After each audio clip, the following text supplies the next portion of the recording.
Hi friends, welcome to our channel. ఇప్పుడు మీరు చూస్తున్నారు కదా, ఇదే ఆటోమేటిక్ గ్రాస్ కటింగ్ మెషిన్ అనమాట. సో దీన్ని మనం సింపుల్గా తయారు చేసాం అనమాట. ఇది మా కాలేజీలో ప్రజెంటేషన్ ఇచ్చాం. సో ఈ ప్రాజెక్ట్ వచ్చేసరికి మెయిన్గా ఏం చేస్తుంది అంటే, మన గార్డెన్లో ఆటోమేటిక్గా దాని అంతగా అదే గడ్డి కట్ చేస్తుంది అనమాట. ఏదైనా ఆబ్జెక్ట్ వచ్చిందంటే దాని ముందుకి ఆటోమేటిక్గా అదే సైడ్కి జరిగి దాన్ని అయితే కట్ చేస్తుంది అనమాట. సో ఆబ్జెక్ట్ డిటెక్షన్ కోసం మేము ఇక్కడ అల్ట్రాసోనిక్ సెన్సర్ అయితే యూజ్ చేసాం. అలాగే కింద గ్రాస్ కట్ చేయడానికి ఏమో 775 DC మోటార్ అయితే యూజ్ చేసాం అనమాట. అది 4000 RPM లో తిరుగుతుంది. సో సింపుల్ గా మా కాలేజ్ గార్డెన్ అయితే వదిలేం అనమాట. ఇక్కడ ఆల్రెడీ గడ్డి కట్ చేస్తారు, మేము నార్మల్ గా శాంపుల్ పర్పస్ కి అయితే వదిలేం అనమాట. చూసారు కదా, ఇదే ఆటోమేటిక్గా నేను సెన్స్ చేయడంతో అదే యాంగిల్ అయితే మార్చుకుంది.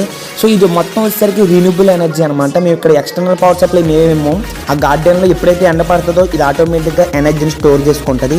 సో మేము దీంట్లో సింపుల్గా ఆర్డినో యూనో మైక్రో కంట్రోలర్ అయితే యూజ్ చేసాం. దీని గురించి ఫుల్ వీడియో కావాలంటే కింద కామెంట్ సెక్షన్లో